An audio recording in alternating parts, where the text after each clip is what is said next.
ಇತ್ತೀಚಿನ ದಿನಗಳಲ್ಲಿ ಮಲೆನಾಡಲ್ಲಿ ವಿಶೇಷವಾಗಿ ನಮ್ಮ ಶೃಂಗೇರಿ ಕ್ಷೇತ್ರದಲ್ಲಿ ಕಾಡು ಪ್ರಾಣಿ ಮತ್ತು ಮಾನವ ಸಂಘರ್ಷ ಜಾಸ್ತಿ ಆಗ್ತಿದೆ. ಸಾಲ್ವೇಷನ್ ಏನು ಅಂತ ಹೇಳಿದ್ರೆ, ಸಾಲ್ವೇಷನ್ ಹಿಂಗೆ ಸತ್ತ ತಕ್ಷಣ ಯಾರು ಸತ್ತರೆ ಬಂದು 20 ಲಕ್ಷ ಚೆಕ್ ಕೊಡ್ತಾರೆ, ಹೋಗ್ತಾರೆ, ಸರ್ಕಾರ 20 ಲಕ್ಷ ಚೆಕ್ ತಾರೆ. ಪರ್ಮನೆಂಟ್ ಸಾಲ್ವೇಷನ್ ಆಗ್ಬೇಕಂತ ನಮ್ಮ ಒತ್ತಾಯ. ಉದಾಹರಣೆಗೆ ಕಾಡು ಪ್ರಾಣಿಗಳನ್ನ ಅವ್ರು ಶಿಫ್ಟ್ ಮಾಡಲಿ. ಈಗ ಮೊನ್ನೆ ಕಳ್ಸರಿ ಮುಂಡೋಳಲ್ ಶಿವಪ್ಪ ಅನ್ನೋರಿಗೆ ಅವ್ರ ತೋಟದಲ್ಲೇ ತಿವಿದು ಅವ್ರು ಇನ್ನೂ ಸರಿಯಾಗಿಲ್ಲ, ಅವ್ರ ಪೂರ್ತಿ ಪರಿಹಾರವನ್ನು ಸರ್ಕಾರ ಅರಣ್ಯ ಇಲಾಖೆ ಕೊಟ್ಟಿಲ್ಲ.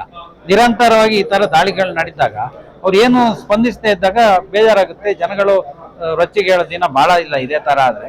ಅದರಿಂದ ನಾವು ಹೇಳೋದು ಈಗ ಅದೇ ಈಗ ಅವನು ಮಂಜುನಾಥನ್ ತಿವಿದ ಜಾಗದಲ್ಲಿ 40 ಕಾಡ್ಕೋಣ ಇದಾವಂತೆ. ಇವತ್ತು ಅಲ್ಲಿ ಯಾರು ಅಕ್ಕಪಕ್ಕದವ್ರು ತೋಟಕ್ಕೆ ಹೋಗಲ್ಲ.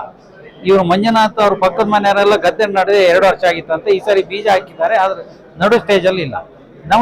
ನಮಗೆ ಪರ್ಮನೆಂಟ್ ಸಾಲ್ವೇಷನ್ ಬೇಕು. ಕಾಡ್ಕೋಣ ಈಗ ಇದರಲ್ಲಿ ನಿಮ್ಗೆ ಬಾಳೆಹೊನ್ನೂರು NR4 ಆ ಭಾಗದಲ್ಲಿ ಆನೆ ಹಾವಳಿ ಆದ್ರೆ, ನಮ್ಮ ಈ ಕಡೆ ಶೃಂಗೇರಿ, ಜೈಪುರ, ಕೊಪ್ಪ ಈ ಭಾಗದಲ್ಲಿ ಕಾಡ್ಕೋಣದ ಹಾವಳಿ ಜಾಸ್ತಿ ಆಗಿದೆ. ಅದರಿಂದ ಆದಷ್ಟು ಬೇಗ ಕಾಡ್ಕೋಣಗಳನ್ನ ಶಿಫ್ಟ್ ಮಾಡಿ ಪರಿಹಾರದ ಮೊತ್ತನ ಜಾಸ್ತಿ ಮಾಡ್ಬೇಕು. ಯಾಕಂದ್ರೆ ಇವತ್ತೊಂದು ಚಿರತೆ ದನ ಹಿಡಿದ್ರೆ, ಕಾಡಲ್ಲಿ ಏನಾರು ಹಿಡಿದ್ರೆ ಅವ್ನಿಗೆ ಪರಿಹಾರ ಕೊಡಲ್ಲ ಇವರು ಅರಣ್ಯ ಇಲಾಖೆಯವರು. ಅದು 17 ನಮ್ಗೆ ಫಾರೆಸ್ಟ್ ಲ್ಯಾಂಡ್ ಬರುತ್ತಂತ ತಕರಾರು ಮಾಡ್ತಾರೆ.